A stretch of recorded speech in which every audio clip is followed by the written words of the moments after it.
जैसे ही उसने बोलना समाप्त किया, अयान चौंक गया और जल्दी से अपने प्रतिद्वंद्वी की ओर देखने लगा। युवक ने बिना किसी हिचकिचाहट के उसकी गर्दन काट दी। अयान दंग रह गया। 5 घंटे की लड़ाई बहुत कठिन थी, इसलिए मैंने आपके लिए कुछ अच्छी चीजें तैयार की थीं। कृपया लकड़ी की मेज पर ध्यान दें। अयान पलटा और चला गया। उसने लकड़ी की मेज का दराज खोला। अंदर 15 मध्यस्थ आत्मा पत्थर थे। इन आत्मिक पत्थरों की शुद्धता अत्यंत उच्च थी। वे बहुत ही कम समय में युआन क्यूई अयान द्वारा खपत की गई राशि को वापस प्राप्त कर सकते थे, लेकिन बस इतना ही। स्पिरिट स्टोन के अलावा उसकी चोटों को ठीक करने के लिए कोई गोलियां नहीं थीं। तो अब चलो हमारे नंबर 2 खिलाड़ी को मैदान में प्रवेश करने के लिए आमंत्रित करते हैं। आसमान में पिंजरा खुल गया और दूसरा सफेद नकाबपोश आदमी नीचे कूद गया। उनके युआन क्यूई के उतार चढ़ाव से यह देखा जा सकता था कि वह एक प्रथम स्तर के ओरिजिन रिवर्जन मार्शल कलाकार थे। खिलाड़ी 2, आपकी मां जन्मजात बुखार से पीड़ित है। उसे हर 3 दिन में 5000 सोने का डंठल निगलना पड़ता है। स्ली मास्क ने कहा, केवल टियर 2 स्नो लोड्स ही उसके जीवन को बनाए रख सकता है। अपनी मां को बचाने के लिए आपने अपनी सारी बचत खर्च कर दी और अपनी पारिवारिक संपत्ति बेच दी। तुम्हारे पास अब कोई पैसा नहीं है, लेकिन मेरे पास है।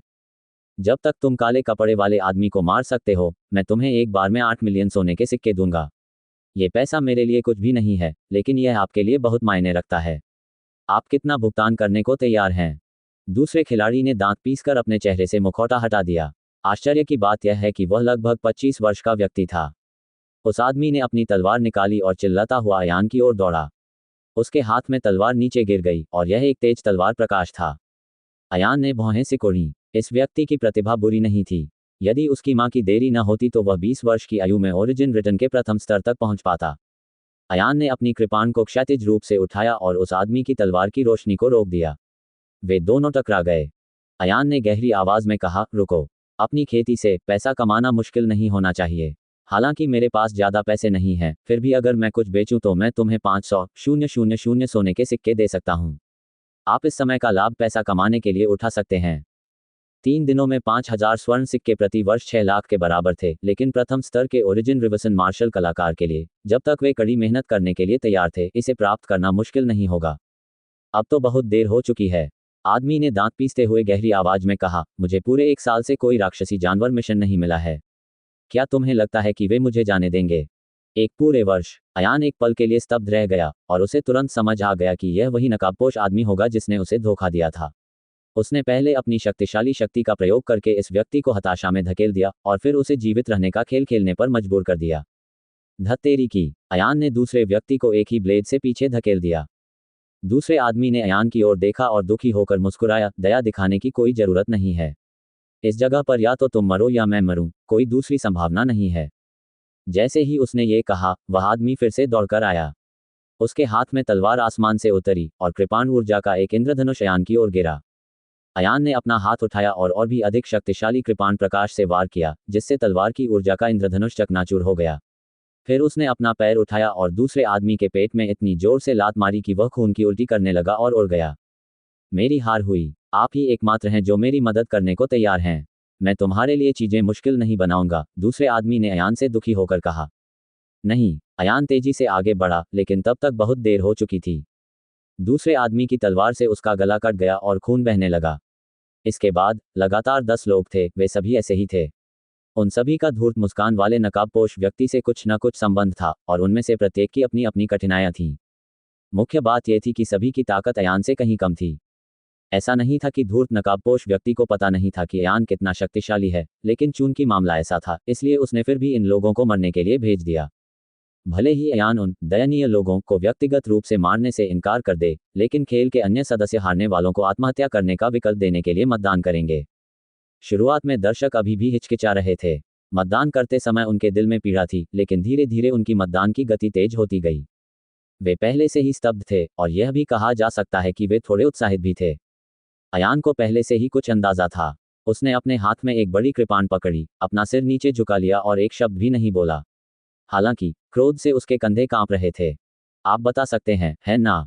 धूर्त मुस्कान वाले नकाबपोश आदमी ने अर्थपूर्ण ढंग से कहा, मैं तो बस यही चाहता हूं कि वे मर जाएं।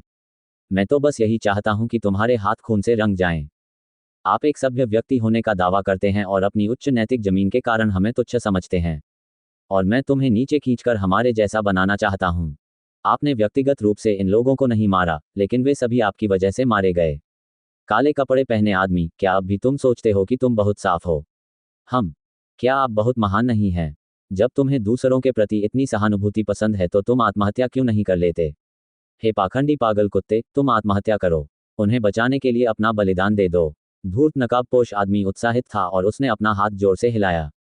यदि तुम्हें दूसरों के प्रति इतनी सहानुभूति पसंद है तो तुम आत्महत्या क्यों नहीं कर लेते?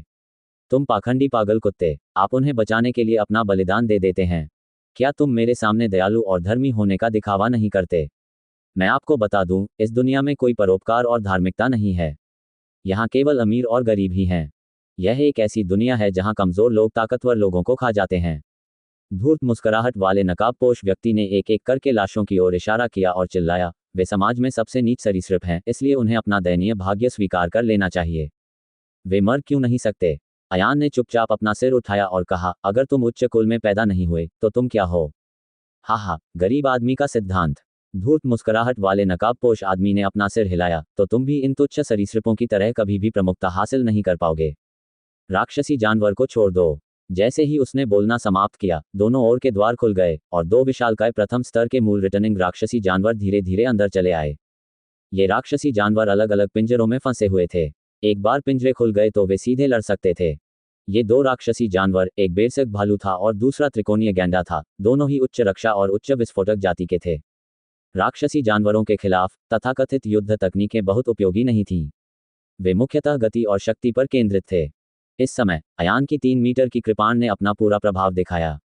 भारी कृपाण ने भयंकर वार किया और इसकी युआन क्यूई अत्याचारी थी, जिसने कृपाण के नीचे सिर मापने वाले राक्षसी जानवर को आसानी से काट डाला। तो फिर राक्षसी जानवर को छोड़ दो। इस बार ओरिजिन रिटर्न के पहले स्तर पर 3 राक्षसी जानवर थे। कुछ युआन क्यू समाप्त होने के बाद भी अयान ने राक्षसी जानवरों को मार डाला। इसके बाद कठिनाई बढ़ गई और 2 दूसरे स्तर के मूल रिटर्निंग राक्षसी जानवरों को छोड़ दिया गया। चूंकि अयान ने अब तक लड़ाई लड़ी थी, इसलिए युआन क्यूई की खपत पहले से ही अधिक गंभीर हो गई थी।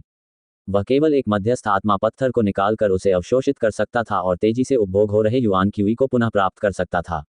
इस समय अयान डेमोनिक बीस्ट एक्सचेंज पर 3 घंटे से लड़ रहा था।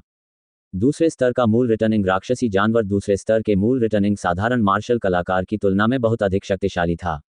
अयान ने अपनी तलवार के नीचे मौजूद राक्षसी जानवरों को काटने के लिए और भी अधिक शक्तिशाली तरीकों का इस्तेमाल किया, जिसमें बड़ी खोलने और बंद करने वाली तलवार तकनीक का इस्तेमाल किया गया। खेल के सदस्य जो लड़ाई देख रहे थे, एक ओर अपनी इंद्रियों की तीव्र उत्तेजना का आनंद ले रहे थे, तो दूसरी ओर अयान की ताकत से हैरान थे। इस काले कपड़े वाले आदमी की ताकत थोड़ी अनुचित है।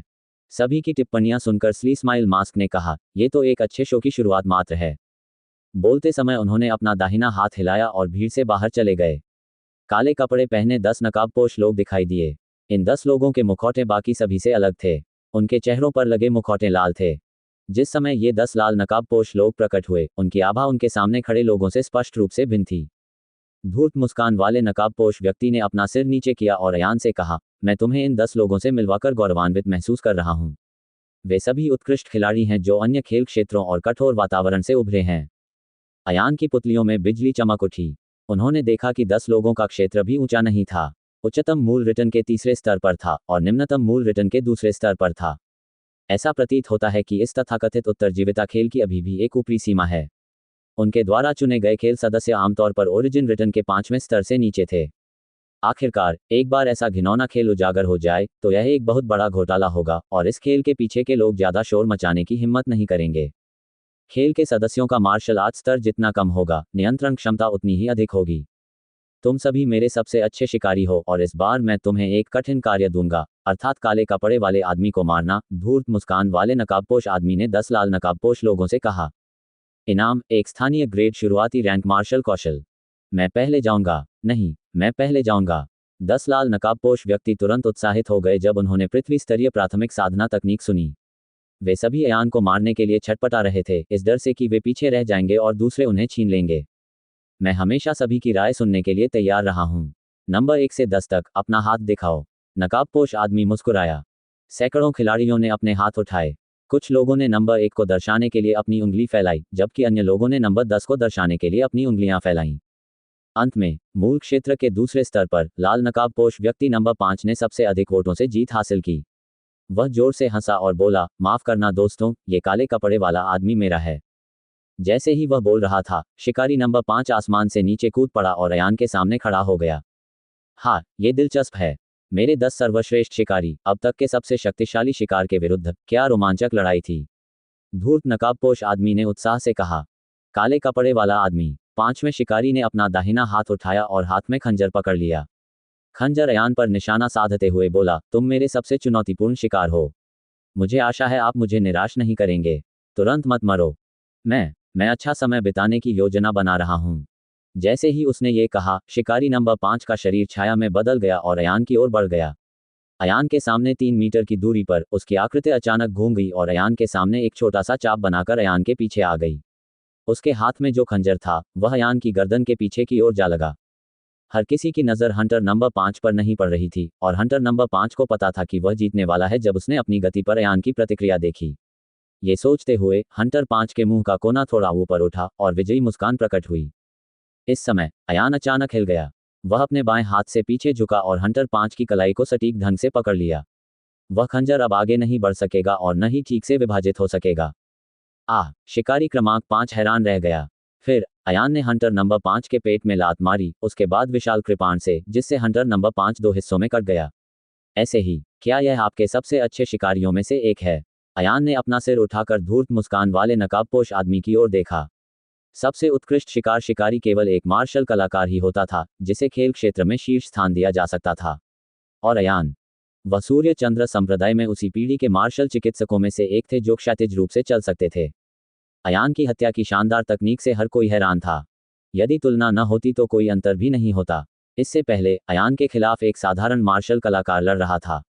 अयान द्वारा उन लोगों की हत्या के बाद भी उनका दृश्य प्रभाव औसत ही था।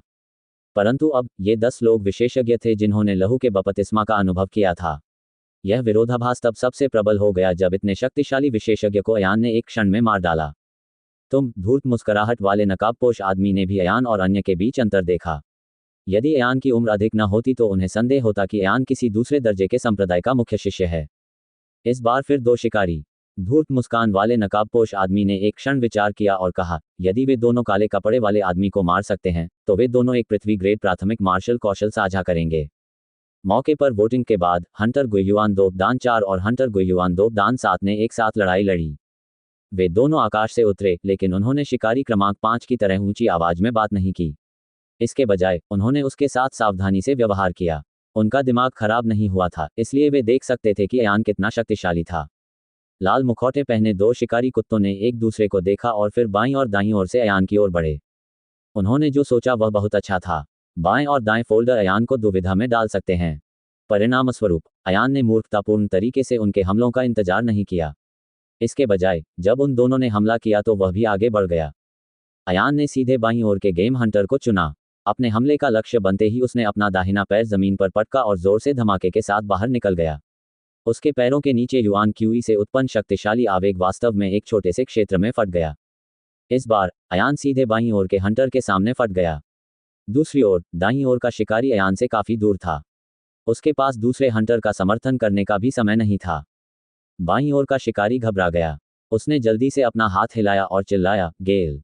जैसे ही आंधी शब्द चिल्लाया गया, शिकारी के हाथ में तलवार अचानक हवा से प्रेरित युआन क्यूई की एक परत में लिपट गई। दुर्भाग्यवश अयान ने अपनी बात पूरी भी नहीं की थी कि उसने अपनी कृपाण से शिकारी के चेहरे पर प्रहार कर दिया, जिससे उसके मुंह से खून निकलने लगा और वह पीछे की ओर फेंक दिया। फिर उसने अपनी कृपाण को क्षैतिज रूप से उठाया और उसी स्थान पर शिकारी की कमर पर वार कर दिया। दाईं ओर का शिकारी उसे सहायता देने के लिए दौड़ा ही था कि उसे पता चला कि उसके साथी को अयान ने एक ही वार में मार डाला है, हालांकि वह कायर था। अयान ने पीछे की ओर गोली चलाई और दाईं ओर के शिकारी का पीछा किया। उसने स्वयं को हवा में खड़ा किया और चाकू से हमला कर दिया। दाईं ओर के शिकारी ने जल्दी से अपनी तलवार को रोकने के लिए उठाया, लेकिन जब तलवार और तलवार एक साथ टकराए तो दाईं ओर का शिकारी पीला पड़ गया। अयान कृपाण की शक्ति बहुत भयानक थी। दाहिने हाथ वाले शिकारी ने अपनी तलवार उठाए और उसकी दोनों भुजाएं तोड़ दी। एक तीखी चटक ध्वनि के साथ तलवार उड़ गई और विशाल कृपाण पर प्रकाश की एक किरण चमक उठी। एक कृपाण, मानव का सिर आसमान में उठ गया। अयान जमीन पर उतरा और अपनी कृपाण घुमाई। उसने ब्लेड पर लगा खून फेंक दिया और चिल्लाया, ये थोड़ी सी क्षमता मेरे दांतों के बीच के अंतराल को भरने के लिए पर्याप्त नहीं है। इस खेल के सदस्यों ने ठंडी हवा में सांस ली। नकाबपोश व्यक्ति ने दांत पीसते हुए चिल्लाया, बाकी 7 लोग एक साथ हमला करो। उसके सिर के ऊपर का पिंजरा खुल गया और 7 लाल नकाबपोश आदमी नीचे कूद पड़े। चूंकि अयान ने दोनों को जल्दी ही निपटा दिया था, इसलिए 3 और लोगों को मारना भी आत्मघाती होगा। वे सब मिलकर आगे बढ़ सकते हैं। वीरगढ़ कहीं एक अति सुंदर और भव्य जागीर में सैकड़ों उच्च पदस्थ और प्रतिष्ठित लोग आधे मुखौटे पहने हुए मायावान शहर के युद्ध दृश्यों का बड़ी रुचि से आनंद ले रहे थे। एक बाज की आंख हवा में तैर रही थी, जो दीवार पर मायावान शहर के व्यापारिक मैदान की युद्ध छवि को प्रक्षेपित कर रही थी। इस प्रकार की बाज की आंख बाज की आंखों में सबसे ऊंची थी। इसे हेवन स्काई ईगल्स आई कहा जाता था। इसे स्वर्ग के स्काई राक्षसी जानवरों की आंखों से बनाया गया था। यह अन्य बाजों की आंखों द्वारा भेजी गई जानकारी को सीधे चित्र में संघनित कर सकता है। स्वर्ग स्काई दायरे राक्षसी जानवर नेत्रगोलक। ये ईगल आई कितनी महंगी थी, अब इसे पैसे के रूप में नहीं मापा जा सकता। जहां तक उन सैकड़ों मोटे सामान्यतः बिना मुस्कुराए रहने वाले दिग्गजों का प्रश्न है, वे सभी बढ़िया शराब का स्वाद ले रहे थे। वे युद्ध के दृश्य देखते थे, कभी कभी हल्की हंसी निकालते थे और कानों में कुछ फुसफुसाते थे। कुछ प्रतिष्ठित महिलाओं ने पालतू बिल्ली को धीरे धीरे अपने पैरों पर सहलाया। जब उन्होंने ट्रेडिंग फ्लो से खून की धार बहते देखा तो वे उत्साह से अपने होंठ चाटने लगे। उनके हाथों की ताकत अनजाने में बढ़ गई, जिससे पालतू बिल्ली लगातार चीखने लगी। कभी कभी खेलते हुए बच्चे गलती से इस कमरे में घुस आते थे और बड़े लोग उन्हें बाहर भेज देते थे।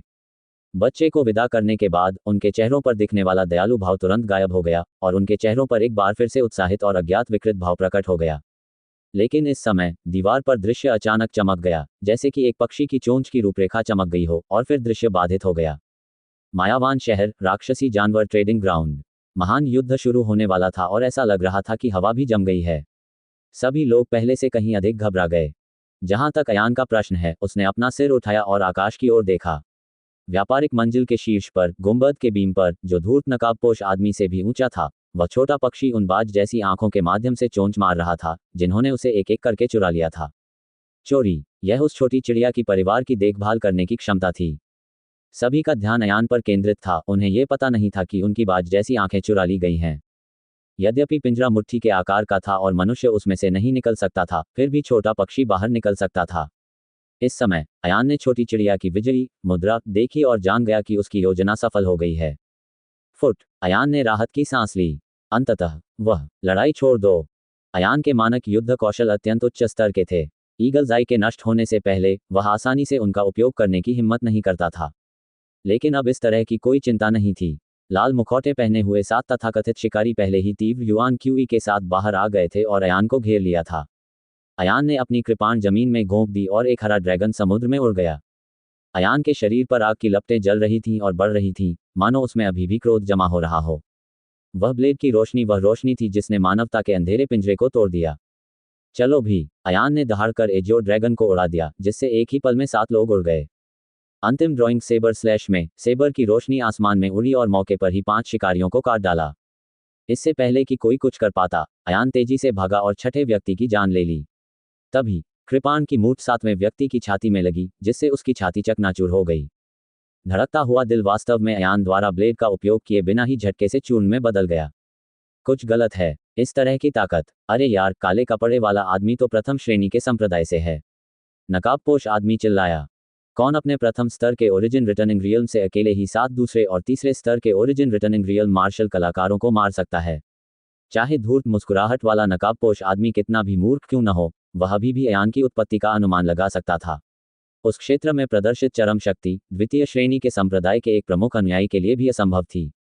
प्रथम श्रेणी के संप्रदाय के अलावा यह और क्या हो सकता है? हालांकि धूर्त मुस्कान वाला नकाबपोश आदमी अभी भी यह अनुमान लगाने में असमर्थ था कि अयान किस प्रथम श्रेणी के संप्रदाय का शिष्य था, क्योंकि उसने पहले ज़ियानिटियन astral qi, primordial astral qi और थर्ड रिवॉल्यूशन एस्ट्रल क्यूई को देखा था। हालांकि जब अयान शक्ति से प्रस्फुटित हुआ, तब सूर्य चंद्र संप्रदाय की 3 सर्वाधिक शास्त्रीय साधना पद्धतियों में से कोई भी प्रकट नहीं हुई थी। इससे धूर्त नकाबपोश व्यक्ति को अस्थायी रूप से यह विश्वास हो गया कि अयान किसी अन्य महाद्वीप से आया हुआ प्रथम श्रेणी का संप्रदाय का अनुयायी, कोई बाहरी शिष्य हो सकता है। हालांकि अयान ने 7 लाल नकाबपोश शिकारियों को मार डाला, लेकिन वह नहीं रुका। इसके बजाय उसने अपने बाएं हाथ से एक आत्मा पत्थर पकड़ लिया और उसे पागलों की तरह निगल लिया। उसी समय उन्होंने लगभग 3 मीटर ऊंची ब्लेड लाइट आसमान में फेंकी। कृपाण की रोशनी आसमान में उड़ी, लेकिन अचानक हवा में ही रुक गई। इसके तुरंत बाद अयान ने दूसरा कृपाण फेंका और दूसरा कृपाण प्रकाश भी हवा में उड़ गया और हिलना बंद हो गया। वह क्या कर रहा है? धूर्त मुस्कुराहट वाला नकाबपोश आदमी एक पल के लिए स्तब्ध रह गया, लेकिन उसे अभी भी अयान के इरादे समझ में नहीं आए थे। युवा स्वामी, अब जाने का समय हो गया है। उसके बगल में 4 सुरक्षाकर्मी खड़े थे और फुसफुसा रहे थे, स्थिति हमारी उम्मीदों से कहीं अधिक हो गई है। आपने गलती से एक प्रथम श्रेणी के संप्रदाय के अनुयायी को फंसा दिया। अब जाने का समय हो गया है। नकाबपोश व्यक्ति ने दांत पीसते हुए घृणा से कहा, हम यहाँ से नहीं जा सकते। अगर हमें पता है कि वह एक प्रथम श्रेणी के संप्रदाय का अनुयायी है तो हम उसे छोड़ नहीं सकते। चिंता मत करो, वह बाहर नहीं निकल सकता। ये पिंजरा बहुत मजबूत है। यही कारण था कि अयान ने अपनी पहचान बताने से इनकार कर दिया। यदि अयान इतना मूर्ख होता कि सीधे तौर पर यह घोषणा कर देता कि वह सूर्य चंद्र संप्रदाय का शिष्य है तो धूर्त मुस्कान वाले नकाबपोश व्यक्ति को डराना असंभव होता। इसके विपरीत धूर्त मुस्कान वाला नकाबपोश व्यक्ति निश्चित रूप से अयान को मारने के लिए और भी अधिक शक्तिशाली मार्शल कलाकारों या यहाँ तक कि स्वर्गमूल क्षेत्र के विशेषज्ञों को भी संगठित कर लेगा। कारण बहुत सरल था। यदि धूर्त नकाबपोश व्यक्ति को पता चल जाता कि उसने एक प्रथम श्रेणी के शिष्य को भड़काया है तो क्या वह इतना मूर्ख होता कि अयान को जाने देता? क्या वह इतना मूर्ख है कि भविष्य में किसी प्रथम श्रेणी के संप्रदाय द्वारा उससे बदला लेने की प्रतीक्षा करेगा? इस समय आकाश में 10 ब्लेड लाइटें पहले ही प्रकट हो चुकी थीं, लेकिन अयान फिर भी नहीं रुका। मूलतः 10 कृपाण लाइटें पहले से ही अयान की सीमा थी, लेकिन अब उसके पास इंटरमीडिएट ग्रेड स्पिरिट स्टोन्स की एक बड़ी मात्रा थी, इसलिए उसके पास इसे जारी रखने की शक्ति थी। जैसे ही वह उन्मत्ततापूर्वक आत्मा पत्थरों को अवशोषित कर रहा था, वह कृपाण रोशनी को संघनित करना जारी रखा। इस ड्रैगन शॉकंग डे की सबसे बड़ी कमी ये थी कि इसकी तैयारी में बहुत अधिक समय लगा। हालांकि अब अयान के पास काफी समय था। जब तक उसे अपने शरीर को पुनः भरने के लिए पर्याप्त समय और पर्याप्त युआन क्यूई दिया जाता रहेगा, वह कृपाण की रोशनी को अधिक हद तक संघनित करने में सक्षम होगा। जल्द ही 15 कृपाण बत्तियां हवा में लटकने लगीं। तुरंत संदेश भेजें और निकटतम त्यानयुवान एक दान विशेषज्ञ को इकट्ठा करें। नहीं, त्यानयुवान 5 दान विशेषज्ञ आओ और खत्म करो। धूर्त नकाबपोश आदमी ने जल्दी से कहा। उसे अयान को मारने का 100% मौका इस्तेमाल करना था। इसके अलावा त्यानयुवान 5वीं परत का विशेषज्ञ तेजी से उड़ान भरने और कम से कम समय में घटनास्थल पर पहुंचने में सक्षम होगा। हाँ, एक गार्ड ने तुरंत अपनी जेब में हाथ डाला और पाया कि ईगल आई गायब थी। जब वे गेम खेल रहे होते थे तो उन्हें बार बार अपनी ईगल आइज का उपयोग करना पड़ता था। यदि वे उन्हें बार बार भंडारण रिंग से निकालते और उसमें डालते रहेंगे तो ये बहुत परेशानी वाली बात होगी। इसलिए वे आदतन उन्हें अपनी आस्तीन या जेब में रखते थे। इस प्रकार धूर्त मुस्कान वाले नकाबपोश आदमी और अन्य 3 गार्डों ने जल्दी से अपनी जेबें टटोलीं। उन्होंने पाया कि सभी लोग एक जैसे थे तथा ईगल आइज गायब हो गई थी। चिंता मत करो, संकेत का उपयोग करो। धूर्त मुस्कुराहट वाले नकाबपोश व्यक्ति ने तुरंत एक संदेशवाहक को बाहर निकाला और अंदर कुछ शब्द कहने के बाद उसने संदेशवाहक को छोड़ दिया। मेरे लिए एक त्यानयुवान 5वीं परत विशेषज्ञ को इकट्ठा करो और मायावान शहर के लिए जल्दी करो। जल्दी करो, जल्दी करो, जल्दी करो। संदेशवाहक एक प्रकाश की किरण में परिवर्तित हो गया और क्षण भर में आकाश में उड़ गया। छोटी गौरैया ने पहले तो संदेशवाहक का पीछा किया था, लेकिन दुर्भाग्यवश दोनों पक्षों के बीच गति का अंतर बहुत अधिक था, इसलिए उनके लिए उसे पकड़ पाना असंभव था। उसके बाद धूर्त मुस्कान वाला नकाबपोश आदमी इंतजार करता रहा और नीचे देखता रहा। पिंजरे के आकाश में 30 कृपाण किरणें पहले ही संघनित हो चुकी थीं।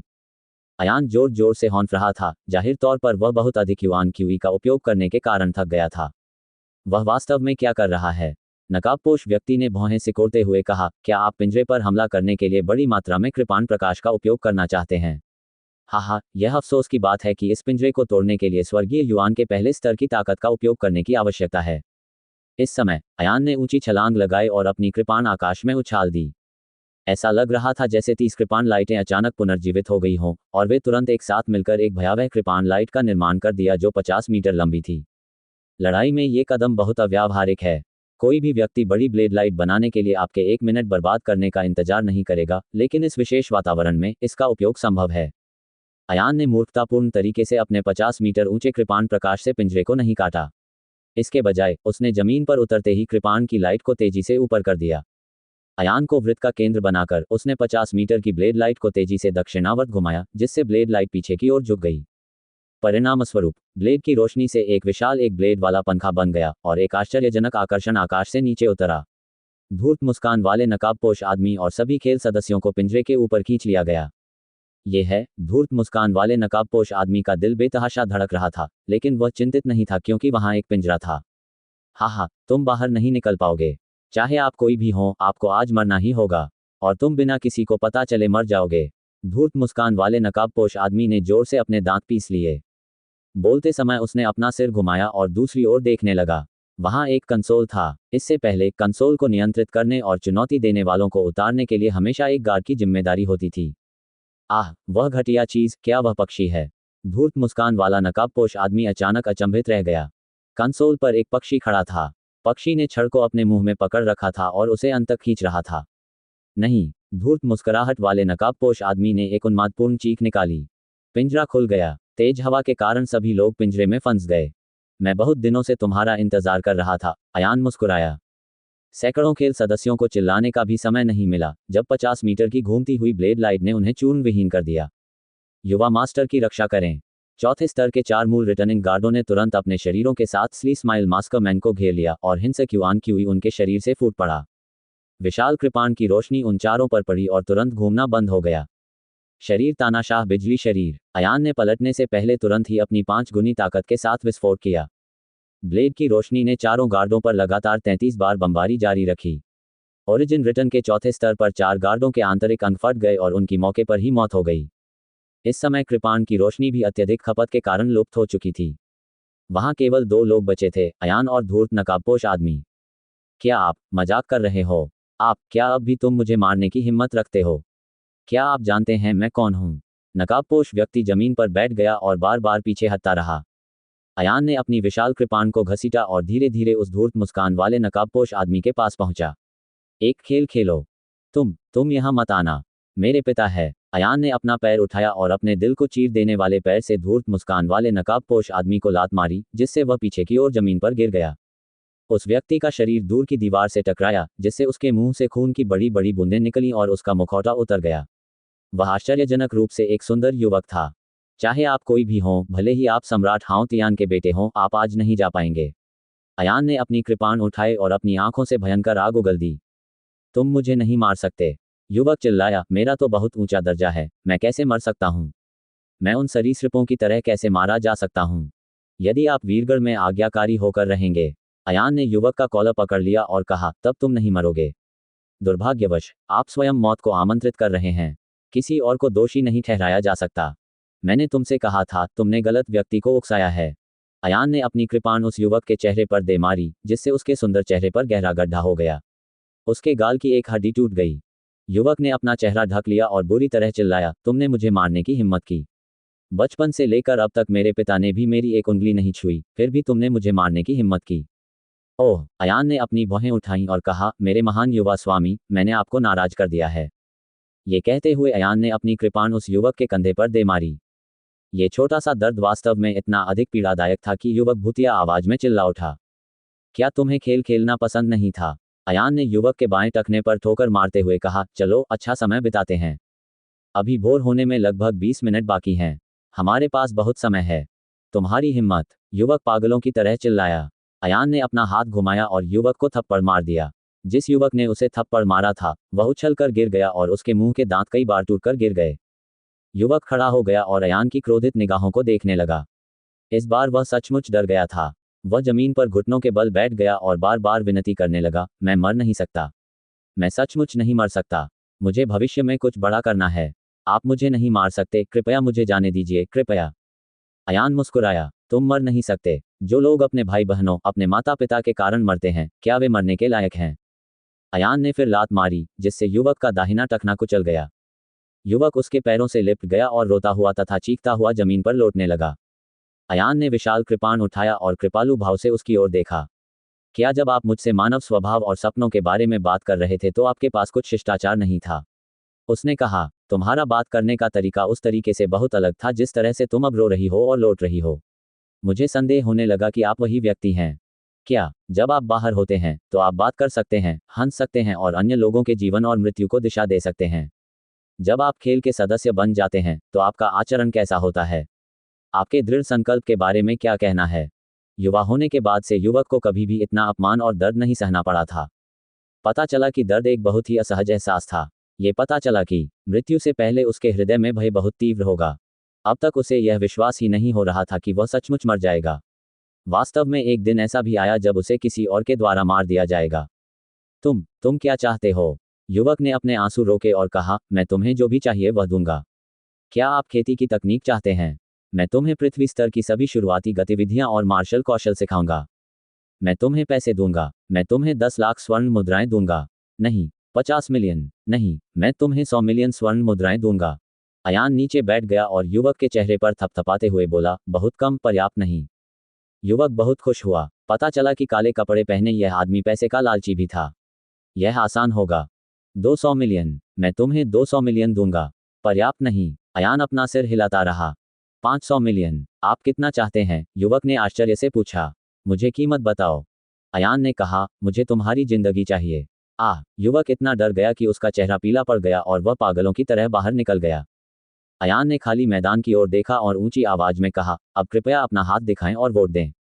क्या आप इसे निष्पादित करना चाहते हैं? खेल का सदस्य कौन है? इतना कहने के बाद अयान ने अपना बायां हाथ उठाया और कहा, ऐसा लगता है कि वोट सर्वसम्मति से हुआ है। मुझे मत मारो, मुझे मत मारो। युवक रेंगते हुए बलगम और आंसुओं के साथ चिल्लाया, माँ, मुझे बचा लो, मैं मरना नहीं चाहता। अयान कुछ कदम आगे बढ़ा और अपने दाहिने पैर से युवक की पीठ पर चढ़ गया। उसके हाथ में पकड़ी हुई बड़ी तलवार की नोक धीरे धीरे युवक की त्वचा को छेदती हुई उसके शरीर में घुस गई। यह नीचे की ओर धक्का बहुत धीमा था, ताकि युवक चाकू से काटे जाने के अद्भुत एहसास का पूरा आनंद ले सके। किशोर ने अपना मुंह खोला, एक के बाद एक उसके मुंह से खून निकला, लेकिन चीखें गायब हो गईं।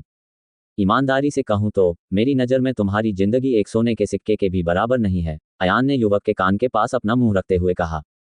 युवक की आंखें मौत की तरह धूसर हो गईं। उसे इतना पछतावा हुआ कि उसकी अंतड़ियां हरी हो गईं। यदि उसे पहले पता होता, तो यदि वह मायावान शहर में न आता, तो काले कपड़े वाले आदमी जैसे वध के देवता से उसकी मुलाकात क्यों होती? अयान के बोलते ही वह उछल पड़ा और उसने कृपाण की मूठ पर पैर रख दिया। विशालकाय तलवार युवक की पीठ में पूरी तरह से धंस गई। फिर वह पलटा और युवक के शरीर में एक बड़ा खूनी छेद कर दिया। उसका पूरा शरीर पूरी तरह मृत था। अयान ने अपनी कृपाण रख दी और गहरी सांस ली। ये जगह लंबे समय तक रहने के लिए उपयुक्त नहीं है। छोटी गौरैया, चलो चलें। इसके साथ ही वह और छोटी गौरैया दो छायाओं में बदल गए और गायब हो गए। अयान ने लिटिल स्पैरो को बिना रुके मायावान शहर से बाहर तक पहुंचाया।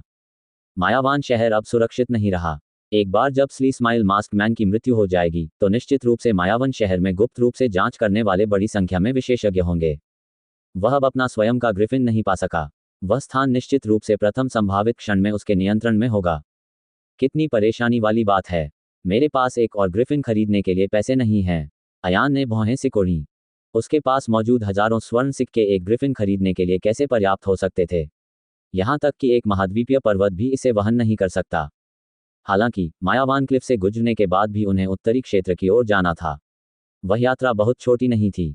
2 पैरों पर दौड़ना स्पष्टतः कोई दीर्घकालिक योजना नहीं थी। चलो देखते हैं कि उस बच्चे के स्टोरेज रिंग में क्या है। मुझे आशा है कि उसके पास सोने के सिक्के होंगे। मायावान शहर से निकलने के बाद अयान कुछ दूर तक दौड़ता रहा और फिर एक सुनसान पहाड़ पर रुक गया। यह उजाड़ पहाड़ अनगिनत वर्षों से सूख गया है। वहां किसी पक्षी की परछाई भी नहीं है और हर जगह बड़ी बड़ी दरारें हैं। अयान ने लापरवाही से एक दरार ढूंढी और पहाड़ के अंदर छिप गया। बाहर से आने वाली धूप की मदद से उसने अपनी छाती से एक भंडारण छल्ला निकाला। ये भंडारण अंगूठी अयान ने अजीब मुस्कान के साथ नकाबपोश आदमी से निकाली थी। इस समय तक वह बच्चा मर चुका था और भंडारण रिंग की सील भी टूट चुकी थी। उच्च श्रेणी भंडारण अंगूठी। दुर्भाग्यवश इसका उपयोग नहीं किया जा सकता। अयान ने स्टोरेज रिंग की सारी सामग्री बाहर निकाल कर फेंक दी। भंडारण रिंग का एक बार अपने स्वामी के साथ आत्मा अनुबंध हुआ था। यद्यपि वह बच्चा पहले ही मर चुका था, लेकिन स्टोरेज रिंग का अनुबंध गायब हो चुका था। हालांकि यदि गलती से उसकी मुलाकात कलाकृतियां गढ़ने वाले किसी विशेषज्ञ से हो जाती है, तो भी वह भंडारण रिंग से कुछ सुराग पा सकता है। अयान को ऐसा जोखिम लेने की कोई जरूरत नहीं थी। ये बात है। अयान की आंखें चमक उठीं। धूर्त मुस्कान वाले नकाबपोश आदमी की भंडारण अंगूठी से अचानक सोने के सिक्कों का एक छोटा सा पहाड़ निकल आया। नंगी आंखों से देखने पर इसकी मात्रा का अनुमान लगभग 80 से 1.5 मिलियन स्वर्ण सिक्के था। मुझे आश्चर्य है कि क्या ये थोड़ा सा पैसा एक ग्रिफिन खरीदने के लिए पर्याप्त है। अयान को ग्रिफिन की कीमत के बारे में ज्यादा जानकारी नहीं थी।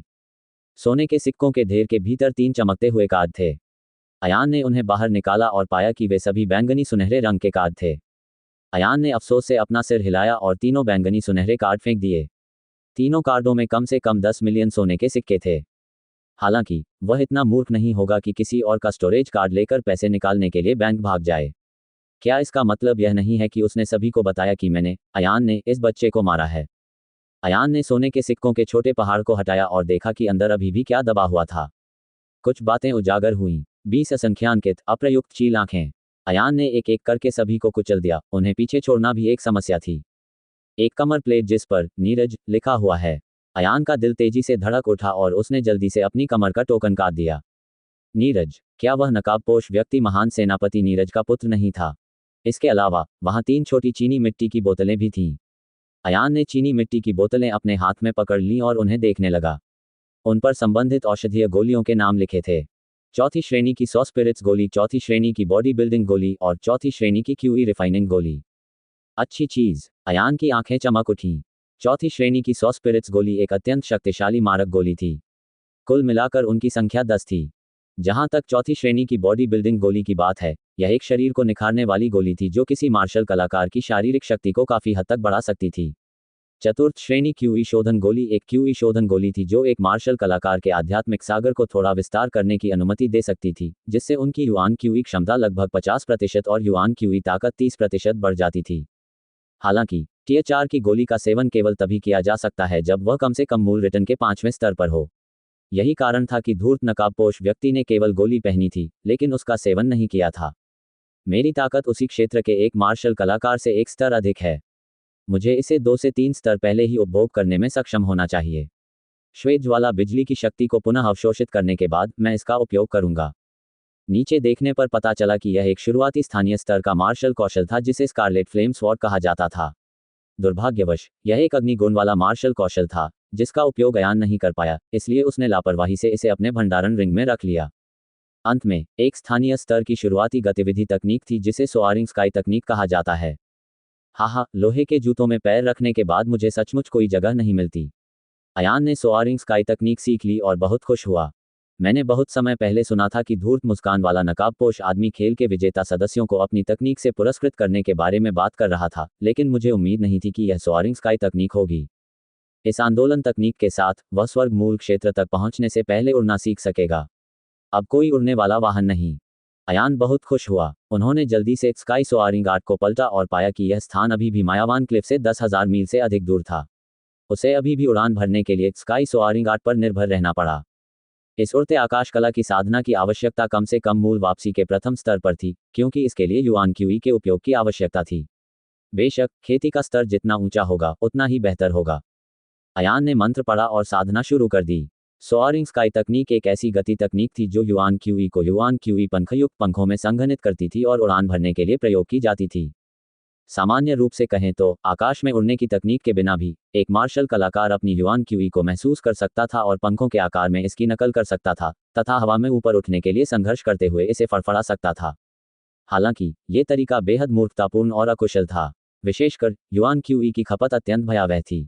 उदाहरण के लिए, यदि अयान ने 2 विशाल कृपाण प्रकाशों को संघनित कर दिया और उन्हें हर समय जोर जोर से हिलाता रहा, तो चाहे अयान के पास कितनी भी युआन क्यूई क्यों न हो, वह शीघ्र ही समाप्त हो जाएगी।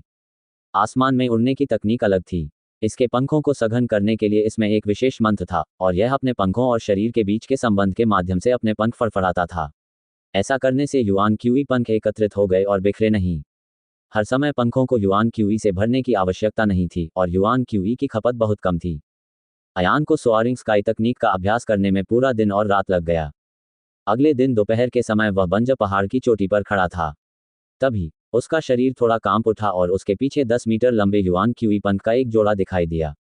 प्रत्येक पंख 5 मीटर से अधिक लंबा था, क्योंकि अयान जैसे लंबे व्यक्ति का सामना करने के लिए उन्हें अपने पंखों को 10 मीटर तक फैलाना आवश्यक था। आशा के अनुसार अयान ने अपने युआन क्यूई पंख को छुआ और इससे एक स्पष्ट अनुभूति हुई। ऐसा लग रहा था मानो ये 2 जोड़ी पंख सचमुच उसके शरीर पर उगाए हों। वह झुका और 30 मीटर ऊंचा कूद गया। तभी उसके विशाल पंख जोर से फड़फड़ाने लगे। हवा उसके पंखों के पास से गुजरी और वह आकाश में उड़ गया। हाहा, अयान, जिसने अभी अभी सोआरिंग स्काई तकनीक का अभ्यास किया था, उसे अतुलनीय ताजगी महसूस हुई। उसने अपने पंख ऊपर नीचे फड़फड़ाए, हर जगह बाईं दाईं ओर घूमा, सीधा दौड़ा, गोता लगाया, ऊपर चढ़ा। उन्हें कम से कम समय में पंख पाने की भावना की आदत डालनी थी। शुरू में गतिविधियां सुचारू नहीं थीं और अक्सर गलतियां हो जाती थीं। हालांकि जैसे जैसे उड़ान का समय बढ़ता गया, उड़ने की भावना भी तेजी से बढ़ती गई। आखिरकार वे मार्शल कलाकार थे। वे एक ही समय में सभी प्रकार के जटिल हमलों को अंजाम देने के लिए हथियारों का उपयोग कर सकते थे, और वे ये काम पानी में मछली की तरह कर सकते थे। उनके पंखों को फड़फड़ाने की तो बात ही छोड़िए। आधे दिन से भी कम समय में अयान पूरी तरह से उड़ने में निपुण हो गया और अब वह अपने आप पर पूरी तरह से नियंत्रण रख सकता था। अयान को अपने पिछले जीवन में भी उड़ना आता था, लेकिन वह अपनी युआन क्यूई का उपयोग करके तेजी से स्वर्ग मूल क्षेत्र की ओर बढ़ गया। तियान युआन मार्शल कलाकार स्वर्ग और पृथ्वी के साथ संवाद करने के लिए अपनी युआन क्यूई का उपयोग करते थे तथा अपने शरीर को इस प्रकार नियंत्रित करते थे मानो वे युआन क्यूई चला रहे हों। इस प्रकार की उड़ान अत्यंत तीव्र थी तथा सभी प्रकार की कठिन गतिविधियां करना हथेली को पीछे की ओर मोड़ने जितना आसान था। इसके विपरीत सोआरिंग स्काई तकनीक एक मूर्खतापूर्ण प्रकार की थी। इसका सीधा अर्थ ये लगाया जा सकता है कि यह किसी पक्षी के उड़ने से भिन्न नहीं है। यह विशुद्ध रूप से हवा पर एक तमाचा था। चाहे वह गति हो या चपलता, सोआरिंग स्काई तकनीक की तुलना तियान युआन मार्शल कलाकार की उड़ान की गति से नहीं की जा सकती थी, लेकिन यह अयान के लिए पहले से ही काफी अच्छी थी। लक्ष्य, मायावान क्लिफ। अयान ने दिशा पहचान ली और तुरंत अपने विशाल युआन क्यूई पंख लहराए, अपने पंख फैलाए और ऊंची उड़ान भरी। उसने स्वयं को धुंधले बादलों के बीच से गुजरने दिया ताकि दूसरों द्वारा खोजे जाने की संभावना न्यूनतम हो सके। जहां तक उस छोटी चिड़िया की बात है, वह अयान के कंधे पर खड़ी होकर चहचहा रही थी। तुम्हें तो उड़ना आता है, फिर भी तुम मेरे कंधे पर क्यों खड़े हो? उतर जाओ। अयान मुस्कुराया। छोटी चिड़िया अयान के कंधे से नीचे कूद गई और फिर अयान के शरीर के चारों ओर चक्कर लगाने लगी। एक क्षण वह अयान से आगे निकल गया और दूसरे ही क्षण वह अयान को घूरता हुआ पीछे की ओर उड़ गया। इससे स्पष्ट रूप से पता चल रहा था कि यह बेहतर उड़ान भर रहा है। भाड़ में जाओ। अयान गुस्से से बोला, मुझे पता है तुम मुझसे बेहतर हो, ठीक है। अयान की तो बात ही छोड़िए, जिसने केवल आकाश में उड़ने की तकनीक ही सीखी थी। यहाँ तक कि असली उड़ने वाले राक्षसी जानवर भी गेल स्पैरो की तुलना नहीं कर सकते थे। लगभग एक दिन उड़ान भरने के बाद अयान ने अपनी उड़ान की गति का अनुमान लगाया। संभवतः ग्रिफिन की तुलना में उसका उत्पादन ज्यादा नहीं था, इसलिए उसके लिए प्रतिदिन 10,000 किलोमीटर की यात्रा करना कोई समस्या नहीं होगी। यदि वह अपनी पूरी शक्ति से उड़ता तो उसकी गति संभवतः 3 गुनी होकर 20,000 किलोमीटर प्रतिदिन हो जाती। मायावान चट्टान पर पहुंचते ही अयान ने चतुराई से जमीन पर उतर गया। आखिरकार वह एक इंसान था और जमीन पर लड़ते समय उसकी लचीलापन सबसे अधिक थी। यदि उसे हवा में उड़ते राक्षसी जानवर से लड़ना पड़े तो उसकी हरकतें और चालें बेकार हो जाएंगी। विशाल पंख प्रकाश के कणों में बदल गए और स्वयं ही बिखर गए। अयान ने पहले आकाश में मायावान चट्टान की समग्र रूपरेखा देखी थी। संपूर्ण मायावान क्लिफ का क्षेत्रफल लगभग 70% था। यह विशाल वृक्षों से ढका हुआ था। उजागर हुए अधिकांश भाग नंगी चट्टानें और चट्टानें थीं। सबसे पहले उसे 7वें स्तर के मूल रिटर्निंग पायथन के अंडे की खोज करनी थी। छोटी गौरैया, जाओ और देखो कि किस क्षेत्र में तापमान सबसे अधिक है। अयान ने अपना हाथ हिलाया और पक्षी को जाने दिया। वह छोटा पक्षी स्वयं एक राक्षसी जानवर था। यहाँ उसका उड़ना सामान्य बात थी। यदि अयान एक मानव के रूप में आदिम ऊर्जा की प्रबल आभा के साथ उड़ता तो वह निश्चित रूप से कई उड़ने वाले राक्षसी जानवरों का ध्यान आकर्षित करता। छोटे पक्षी की गति बहुत तेज थी। भोजन के समय के बाद वह वापस लौट आया और अपने पंखों को उठाकर एक निश्चित दिशा की ओर इशारा करने लगा। अयान सावधानीपूर्वक मायावान चट्टान में घुस गया। अंदर वास्तव में कई प्रकार के राक्षसी जानवर थे और हर 10 मिनट में उसका सामना कुछ राक्षसों से होता था। अधिकांश राक्षसी जानवर अयान जितने मजबूत नहीं थे और वे हमला करने की पहल नहीं करते थे। जब उनका सामना कुछ परेशान करने वाले लोगों से हुआ तो वे कुछ नहीं कर सकते थे, इसलिए अयान ने छाया कदमों का उपयोग करके शीघ्रता से दूरी बना ली। 2 घंटे से अधिक समय के बाद वे अंततः एक ऐसे क्षेत्र में पहुंचे जहां का तापमान असाधारण रूप से चौंकाने वाला था। ये स्थान ज्वालामुखी क्षेत्र जैसा प्रतीत होता था, लेकिन यहाँ सामान्य ज्वालामुखी जितने ऊंचे गड्ढे नहीं थे। इसके बजाय विशाल गोल छेद जमीन के समान स्तर पर थे। उन गोल छिद्रों के अंदर अभी भी धधकते मैग्मा उबल रहे थे। उसके पैरों के नीचे से कई लाल बिच्छू धीरे धीरे रेंगते हुए गुजरे। दोनों ओर दर्जनों विरल वृक्ष थे। वे पेड़ बहुत अजीब थे। उनके शरीर आग की तरह लाल थे और उनकी छाल फटी हुई थी। उनके भीतर हल्का लाल मैग्मा बह रहा था। क्या ये पेड़ मैग्मा पर जीवित रहते हैं? ऐसा लगता है कि वे राक्षस बनने वाले हैं। अयान को बहुत उत्सुकता महसूस हुई। अयान ने सावधानीपूर्वक जमीन पर ज्वालामुखीय गड्ढों के बीच तैरते हुए राक्षसी जानवरों के हमलों से खुद को बचाया।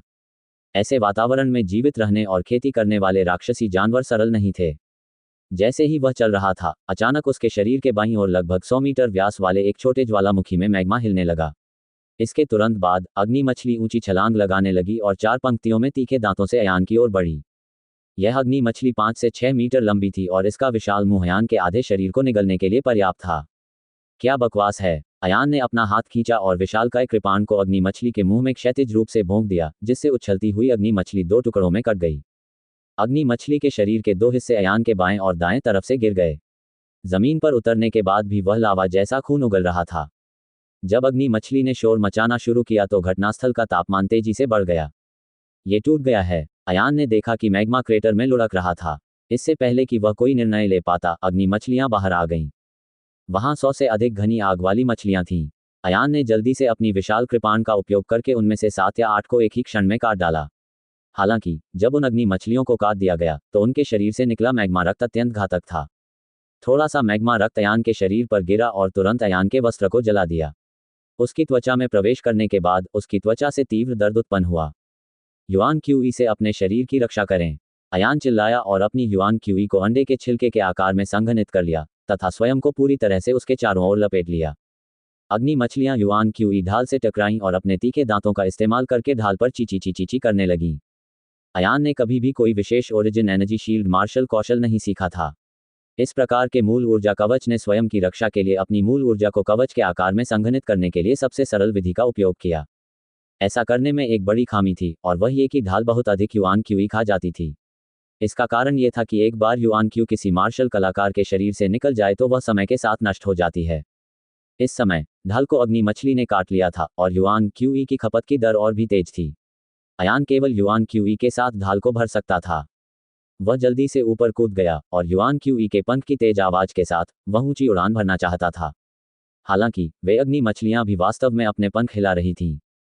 उड़ सकता है। अयान का दिल तेजी से धड़क उठा और उसने तुरंत अपनी कृपाण लहराई तथा सामान्य कृपाण लाइटों से नीचे की ओर गोली चला दी।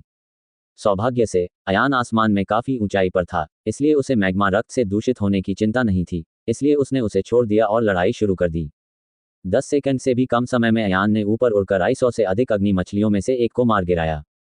इसी समय उसके पीछे से एक तेज चीख आई। अयान ने अचानक पलट कर देखा तो उसके पीछे 50 मीटर के पंखों वाला एक विशालकाय अग्निचील उसकी ओर गोता लगा रहा था। मैं बच नहीं सकता, अयान ने दांत पीसकर हाथ हिलाया। उसी समय जब कृपाण की रोशनी बाहर निकली, उसने अपनी पीठ के पीछे विशाल कृपाण को अवशोषित कर लिया और तुरंत अपने हाथों से एक मुहर बना ली। निस्संदेह अग्निचील का क्षेत्र बहुत ऊंचा था। ये पहले ही मूल रिटर्न के 5वें स्तर तक पहुंच चुका था। अयान की कृपाण की रोशनी उड़ गई और वास्तव में फायर ईगल ने उसे टुकड़े टुकड़े कर दिया। इस समय अयान की मुहर पूरी हो चुकी थी। उसकी उंगलियां कट गईं और आकाश से बिजली का एक बोल्ट गिरा जो अग्निचील की पीठ को भेदता हुआ उसके पेट के निचले हिस्से से बाहर निकल गया। हालांकि संकट खत्म नहीं हुआ था। अग्निचील का शरीर बहुत बड़ा था। बिजली गिरने से हुआ गहरा घाव उसे कोई घातक क्षति नहीं पहुंचा सका।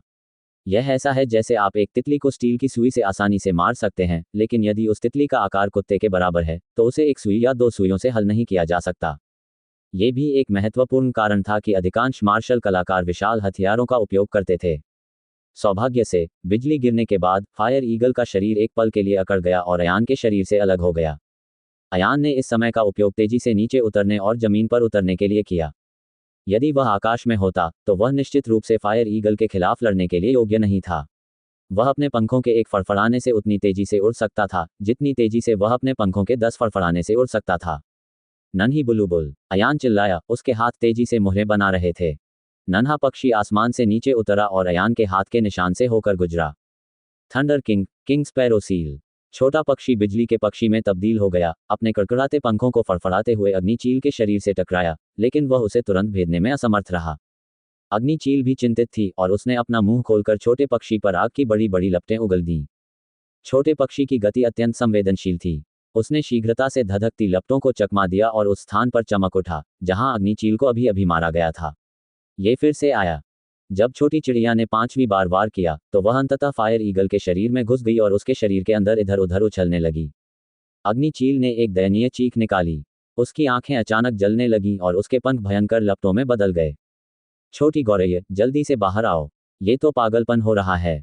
ये देखकर अयान हैरान रह गया। किंग स्पैरो सील चाहे कितनी भी मजबूत क्यों न हो, ये केवल अयान के मूल रिटर्न के पहले स्तर पर आधारित थी। हालांकि वह फायर ईगल ओरिजिन रिटर्न के 5वें स्तर पर था। अयान जानता था कि वह फायर ईगल का मुकाबला नहीं कर सकता। वह केवल अग्नि छाया को पीछे हटाने के लिए किंग स्पैरो सील का उपयोग करना चाहता था। कौन जानता था कि छोटी गौरैया अपनी राह पर चलने और फायर ईगल के पेट में गोता लगाने पर अड़ी रहेगी। जल्दी से बाहर आओ, अयान चिंतित था। चाहे अग्निचील कितना भी शक्तिशाली क्यों न हो, वह तुरंत अपने हाथ में एक विशाल कृपाण लेकर आगे बढ़ा। जैसे ही वह फायर ईगल के पास पहुंचने वाला था, फायर ईगल ने अचानक एक जोरदार धमाके के साथ खुद को नष्ट कर लिया। अचानक 50 मीटर व्यास का एक आग का गोला फटा जिससे अयान उड़ गया।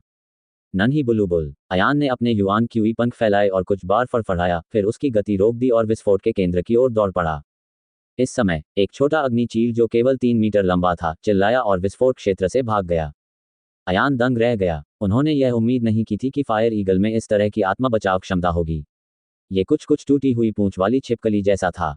उसने अपना शरीर नष्ट कर दिया और अपनी जान बचाने के लिए एक छोटे अग्निचील में बदल गया। लेकिन उस छोटे पक्षी का क्या? आकाश में अग्निचील का टूटा हुआ शरीर आग की वर्षा में बदल गया और एक के बाद एक बरसने लगा। अयान जल्दी से नीचे की ओर भागा, भले ही मांस के टुकड़े कितने भी गर्म क्यों न हो, लेकिन उसकी आंखें लाल थीं क्योंकि उसने उन्हें जेब से निकाला था। अंत में एक पक्षी को बाहर निकाला गया जिसका पूरा शरीर काला था और आवाज बिल्कुल खामोश थी। छोटी गौरैया। अयान ने छोटी गौरैया की लाश अपने हाथ में पकड़ी और तुरंत उसे महसूस हुआ कि उसका दिल खोखला हो गया है। जागो, जागो। अयान ने चिड़िया को जोर से हिलाया और आंखों में आंसू भरकर बोला, कमीने, मृत होने का नाटक मत करो। जल्दी उठो, मुझे अभी भी आपके लिए बहुत सारा सोना, चांदी, गहने और सुंदर रत्न खरीदने हैं। मायापुरी शहर में जब अयान सबसे असहाय था, तब ये छोटा सा बच्चा उसके साथ था। जब अयान अकेला और एकाकी होता था, तो ये छोटा सा साथी ही था जो उसके कंधे पर कूदकर उसे खुश कर देता था। लेकिन अब ये दुखी और शरारती छोटा सा साथी वास्तव में उसी तरह मर चुका था। अयान ने आंखों में आंसू लिए उस छोटे से पक्षी को अपनी बाहों में पकड़ लिया। उसने अपना सिर नीचे झुका लिया। उसके हृदय में अत्यंत क्रोध और आत्मग्लानि का भाव था। ठीक इसी समय उसके पीछे एक और भी बड़ा ज्वालामुखी गड्ढा दिखाई दिया। मैग्मा अंदर उमड़ पड़ा और एक अग्नि मछली जो 100 मीटर की आश्चर्यजनक लंबाई तक पहुंच गई थी, बाहर निकली। जब अग्नि मछली आकाश में झपटती थी, तो इसे आकाश और सूर्य को ढकने के रूप में वर्णित किया जा सकता था। शायद यह मछलियों का राजा था। सूर्य की रोशनी में मछली के विशाल शल्क चमकीले लाल रंग की चमक से चमक रहे थे। मछली के मुंह के अंदर तीखे दांतों की 6 पंक्तियां थीं। वह अयान के मजबूत युआन क्यूई उतार चढ़ाव से आकर्षित हुआ और अयान को निगलने और अच्छा भोजन करने के लिए तैयार हो गया। जहां तक इस मछली की बात है, तो वास्तव में यह मूल रिटर्न के 5वें स्तर पर एक भयावह क्षेत्र में स्थित थी। हालांकि इस समय अयान का आधा दिल पहले ही मर चुका था। उसके आंसू नीचे गिरकर उस छोटी चिड़िया की लाश पर गिरे। अयान ने दांत पीसते हुए चिल्लाया, मुझे परेशान मत करो, भाड़ में जाओ। सूर्य देव तकनीक, सूर्य तड़का। अचानक सूर्य की 2 मीटर चौड़ी किरणें उतरी और अयान के पूरे शरीर को ढकने लगीं। जहां तक अग्नि मछली राजा का प्रश्न है, तो वह सूर्य के प्रकाश की सीमा के भीतर था। जैसे ही उसका शरीर सूर्य की शक्ति से दूषित हुआ, उसके शरीर में उमड़ती राक्षसी ऊर्जा तुरंत उबलने लगी। ची ची ची ची। अग्नि मछली राजा के शरीर की सतह से तुरंत संक्षारक ध्वनि निकली। एक क्षण में बड़ी मछली ने भय से अपना शरीर हिलाया और तेजी से वापस मैग्मा में भाग गई। अयान की आंखें पक्षी की लाश से कभी नहीं हटीं। उन्होंने एक लंबी सांस छोड़ते हुए कहा, तुमने मेरे साथ इतनी सारी कठिनाइयों का सामना किया, लेकिन अंततः तुम्हारी मृत्यु यहीं हुई। छोटी गौरैया, चिंता मत करो। मैं निश्चित रूप से आपके लिए एक कब्र का पत्थर बनाने के लिए बहुत सारे रत्नों का उपयोग करूंगा। जब समय आएगा। अयान अपनी बात पूरी कर पाता, उससे पहले ही उसकी बाहों में मौजूद छोटी चिड़िया अचानक हिल गई। अयान की पुतलियां सिकुड़ गईं और उसका दिल तेजी से धड़कने लगा। क्या यह भ्रम हो सकता है? सूर्य देव तकनीक को भी जल्दबाजी में वापस ले लिया गया। दोबारा देखने पर उस छोटे पक्षी का काला शरीर फिर से हरकत करने लगा। अभी भी जिंदा। अयान का पूरा शरीर दुख से खुशी की ओर उत्तेजना से कांप उठा। इसके तुरंत बाद वह काला सा छोटा पक्षी उछल पड़ा और अपने शरीर पर लगी राख को झाड़ने के बाद उसने वास्तव में एक ज्वलंत लाल पंख प्रकट किया।